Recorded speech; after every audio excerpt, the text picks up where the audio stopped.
Assalamualaikum warahmatullahi wabarakatuh. Nama saya Nana Raka Najwan dengan NIM 2101012012014023 dari kelas D Teknik Sipil Angkatan 2020. Kali ini saya akan mempresentasikan case 4 dengan judul Hospital and Staff Housing Complex.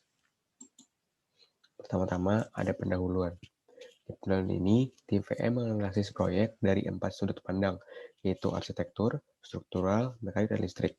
Studi ini dilakukan di kantor arsitek dan insinyur pada bulan November 1996. Tujuan dari penelitian ini adalah untuk meninjau dokumen desain untuk mengoptimalkan dampak biaya dari keputusan desain.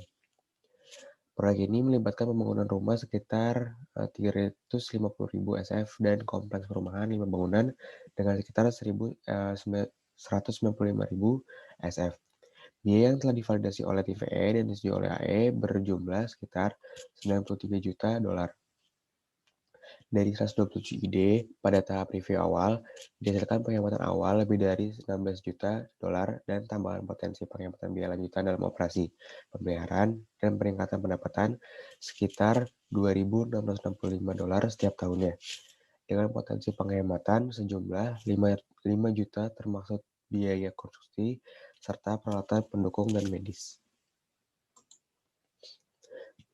Dari segi arsitektur, peninjauan desain partisi interior untuk perumahan dan rumah sakit. Untuk perumahan, yang pertama ada atau asrama dengan menghapus unit balkon, kanopi yang kurang efektif, menghilangkan ruang bawah tanah, dan menggunakan panel dinding eksterior yang lebih murah. Merevisi desain panel perancat eksterior rumah sakit dan perumahan dari 7 feet menjadi 5 feet, atau menggunakan batu lokal. Menaikkan tingkat ruang bawah tanah rumah sakit sebesar 1 meter untuk mengurangi hidrostatik pada plat. Merevisi lantai dasar atau granit dengan lantai yang lebih murah, lebih praktis untuk ruang operasi. Yang selanjutnya ada struktural. Merevisi sistem struktural untuk plat datar dan meningkatkan ketinggian lantai ke lantai 14 sampai 13. Catatan, desain asli 13 kaki tidak akan mengakomodasi secara ekonomis utilitas yang diperlukan. Peningkatan biaya akan terjadi dalam upaya mencocokkan utilitas di ruang langit-langit yang diusulkan. Sederhanakan level lantai dasar dan bawah tanah untuk mengurangi perubahan grading. Yang selanjutnya ada mechanical. Menghilangkan instalasi pengolahan limbah dengan solusi alternatif. Mempertimbangkan pengolahan yang lebih murah, sehingga menghasilkan penghematan biaya awal 320.000 dolar atau menyediakan sistem tangki septik yang menghasilkan penghematan biaya 375.000 dolar. Mempertimbangkan penyediaan sistem penyimpanan energi termal air dingin sebagai sarana pelepasan beban listrik pada jam sibuk dengan mempertimbangkan peningkatan suhu air dingin dari 42 derajat Fahrenheit menjadi 46 derajat Fahrenheit di seluruh pendingin. Hal ini menghasilkan pengurangan aliran air yang dingin yang secara keseluruhan mengarah pada biaya perpipaan yang lebih rendah, mengurangi energi pemomaan, dan peningkatan efisiensi keseluruhan dari operasi pendingin. Mendesain kamar tidur untuk pasien umum dengan suhu 75 derajat Fahrenheit dari suhu 65 derajat Fahrenheit. Dengan ini, akan menghasilkan penghematan biaya awal tanpa mengorbankan kenyamanan pasien. Mengganti kipas angin dengan menggunakan sistem volume udara sentral dari ruang pasien umum. Hal ini dikarenakan sistem sentral lebih efektif dengan meningkatkan kondisi lingkungan dalam ruang bagian pasien, yaitu memberikan tingkat filtrasi yang lebih tinggi dalam ruang, menghilangkan pemeriksaan yang tidak perlu, dan menurunkan biaya pengoperasian. Selanjutnya ada electrical.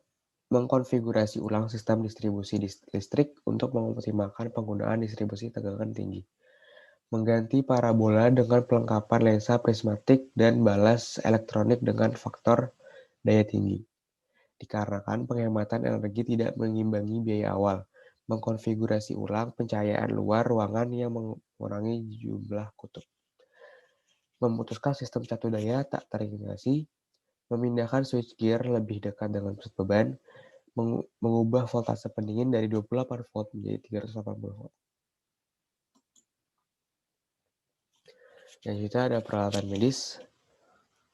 Di sini ada yang pertama A, menunda beberapa item medis untuk menunda biaya sampai beban pasien meningkat untuk menciptakan kondisi yang pas, seperti MRI, lab keteteran jantung, kamera nukril, dan gamma.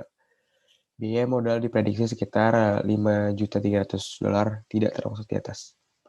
Mempertimbangkan untuk menambah peralatan terpilih untuk menghasilkan pendapatan tambahan seperti menambahkan satu pemindai ultrasuara tambahan, menambahkan 3 tempat tidur tambahan dalam hemodialisis untuk pasien akan saat ini tidak tercakup, menambah 2 mesin sinar X radiografi seluler.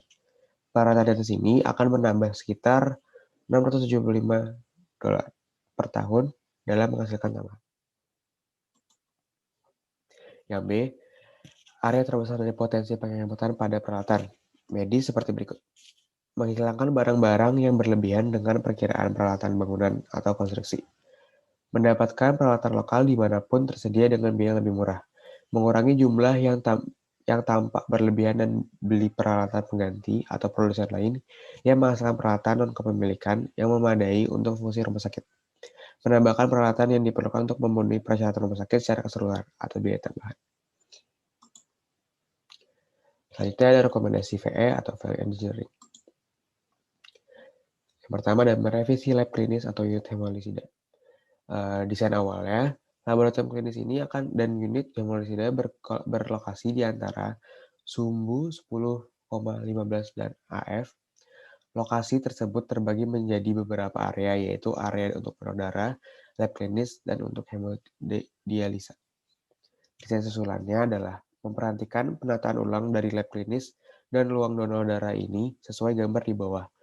Ketentuan dari perubahan tersebut adalah memungkinkan untuk meningkatkan pemisahan antara area donasi atau donor dengan lab klinis, serta meningkatkan kemudahan akses pasien rawat jalan ke lab klinis dan pendonor ke arah donasi. Selain itu, perubahan tersebut memungkinkan untuk dapat menambah tempat tidur hemodialisa khusus untuk anak. Nah, ini dia perbandingan total biaya dan life cycle cost dari rekomendasi.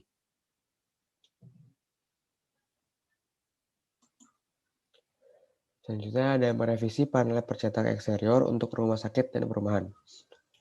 Dari sini desain awalnya adalah desain saat ini menggunakan panel desain dinding eksterior beton bercetak 7 inch untuk rumah sakit maupun perumahan. Desain susulannya adalah desain yang diusulkan adalah dengan menggunakan panel dinding bercetak 5 inch hanya untuk rumah sakit. Sedangkan untuk unit perumahan sekitar CMU, plaster, dan cat tekstur. Keuntungan dari perubahan tersebut adalah akan menghasilkan berat yang cukup besar dan menghemat biaya. Sedangkan kerugiannya adalah biaya perawatan sedikit lebih tinggi untuk eksterior perumahan. Berikut perbandingan total biaya dan life cycle cost dari rekomendasi sebelumnya.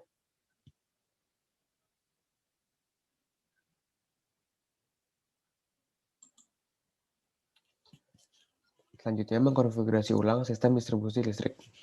Desain awal adalah dokumen desain menunjukkan bahwa bangunan gradu sekitar 9.500 SF untuk 6 trafo rumah sakit untuk perumahan dan rumah sakit.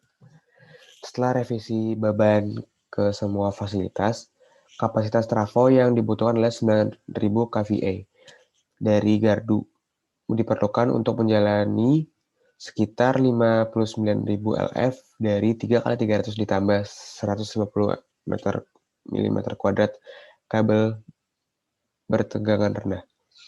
Desain susulannya adalah direkomendasikan penggunaan distribusi tegangan listrik menggunakan jaringan 13,8 kV ke berbagai fasilitas dan menggunakan trafo tipe oli dipasang di luar dekat konsentrasi beban. Trafo yang dipasang alas dari jenis feed loop direkomendasikan. Keuntungan dari perubahan desain tersebut adalah akan menghasilkan penghematan biaya awal dan LCC. Selain itu, kinerja distribusi daya yang lebih baik akan tercapainya peningkatan layanan. Sedangkan kerugiannya adalah bahwa pemilik harus memelihara trafo. Umur trafo ini yang diharapkan tidak kurang dari 25 tahun.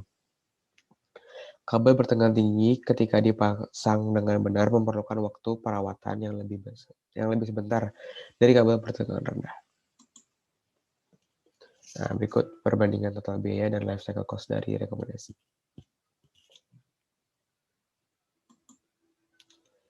Selanjutnya adalah menambah 3 tempat tidur tambahan untuk unit hemodialisa. Desain awalnya, desain saat ini adalah untuk 4 tempat tidur di dalam unit hemodialisa.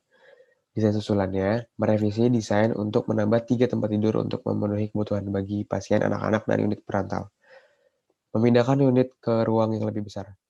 Untungnya adalah bahwa unit hemodialisa sangat dibutuhkan dengan daftar tunggu yang dipajang sehingga pendapatan yang diproyeksikan akan dengan mudah mengimbangi biaya awal dan membantu membiayai pengeluaran lain.